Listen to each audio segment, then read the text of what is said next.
Oke, assalamualaikum warahmatullahi wabarakatuh. Bertemu lagi dengan pelajaran biologi di kelas 2 semester 2. Nah, kali ini Ibu akan membahas sistem pernapasan pada manusia atau respirasi eksternal. Nah, yang pertama akan Ibu bahas pada pertemuan kali ini adalah organ pernapasan. Sebelum kita membahas organ pernapasan, kita harus tahu dulu bernapas atau pernapasan itu apa. Nah, pernapasan itu adalah memasukkan udara atau oksigen dari lingkungan dimasukkan ke dalam tubuh kita. Kemudian tubuh kita akan mengeluarkan udara, yaitu berupa karbon dioksida dan uap air ke lingkungan melalui organ hidung. Nah, sekarang ini adalah organ-organnya ya. Dimulai dari hidung ya, tempat kita menghirup udara, kemudian udara akan memasuki perbatasan antara kerongkongan dan juga trakea atau tenggorokan, yaitu adalah faring. Kemudian akan masuk ke pangkalnya trakea atau tenggorokan laring, baru masuk ke lubang pipanya yaitu trakea atau tenggorokan. Kemudian trakea akan bercabang dua karena paru-paru ada dua ya, yaitu ke kanan dan ke kiri, disebut dengan bronkus. Nah, masing-masing bronkus itu akan memiliki percabangan yang disebut dengan bronkiolus ya kan.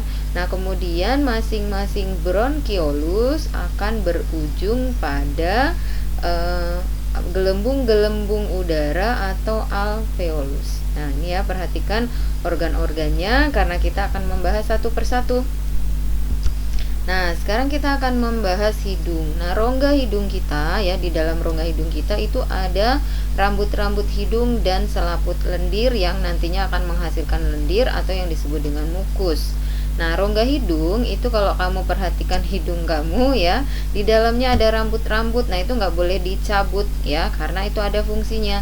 Fungsinya adalah untuk menyaring partikel udara. Nah, kalau partikel udara itu mungkin banyak atau berupa debu-debu, nah biasanya kamu suka bersin. Nah, itu rambut-rambutnya dia bergetar supaya mengusir udara keluar ya. Nah, itu. Kemudian mukus atau selaput lendir menghasilkan lendir. Nah, fungsinya adalah untuk mengendapkan partikel udara.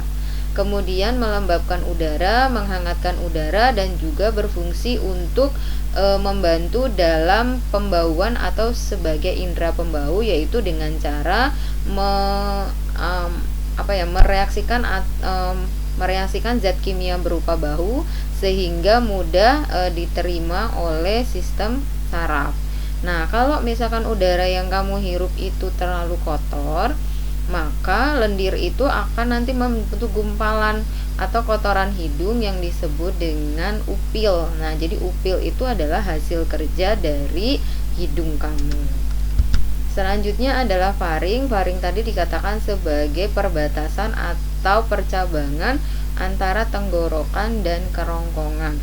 Kita tahu kalau kerongkongan itu merupakan alat pencernaan, tenggorokan adalah alat pernapasan. Nah, karena dia berupa perbatasan, maka di daerah itu atau di daerah faring itu terdapat katup-katup sebagai penutup supaya enggak salah masuk. Kalau udara harus masuknya kemana, kalau makanan harus masuknya kemana. Nah, biasanya kalau kita sedang tidak fokus atau mungkin sistem koordinasi di dalam tubuh kita sedang tidak fokus, ada makanan yang masuk ke saluran udara ya kan. Nah, itu biasanya menyebabkan kita tersedak karena itu refleks dari tubuh kita untuk mengusir makanan supaya tidak boleh masuk ke saluran pernapasan. Nah, seperti itu ya fungsinya ya. Nah, di sini ada 3 daerah dari faring, yaitu nasofaring, yaitu daerah faring yang membuka ke arah hidung. Orofaring adalah daerah faring yang membuka ke arah mulut. Kemudian laringofaring adalah daerah faring yang membuka ke arah laring. Nah, itu kenapa? Karena adanya faring ini kita bisa bernapas dengan menggunakan mulut gitu ya. Selanjutnya adalah laring ya, atau pangkal tenggorokan. Nah, di pangkal tenggorokan ini adalah ujungnya dari trakea. Kemudian kalau kita lihat dari atas itu ada lubang. Lubang atau celah itu disebut sebagai glotis. Kemudian ada penutup glotis ya. Nah, penutup glotis itu disebut dengan epiglotis. Kemudian ada juga pita suara. Nah, pita suara itu fungsinya untuk menghasilkan suara ya. Kemudian dia akan bergetar kalau ada udara yang lewat. Coba kalian praktekkan kalau kamu sedang berbicara, maka ada getaran di leher ya. Oke. Nah, ini adalah gambar dari tampak atas dari glotis epiglotis ya. Jadi ini lubang. Kamu perhatikan ini ada lubang, kemudian dia bisa tertutup dan terbuka. Ini adalah glotis lubangnya, kemudian penutupnya ini adalah bagian dari epiglotis. Selanjutnya adalah trakea atau tenggorokan. Trakea atau tenggorokan itu terdiri dari tulang rawan, kemudian bagian dalamnya itu dilapisi oleh epitel silindris berlapis semu dan bersilia. Ingat, bersilia itu artinya dia punya rambut-rambut halus ya. Jadi dia rambutnya lebih halus daripada rambut yang ada di rongga hidung. Nah, dia fungsinya juga sama. Rambut-rambut halus itu fungsinya adalah untuk mengusir partikel-partikel yang masuk ke dalam trakea.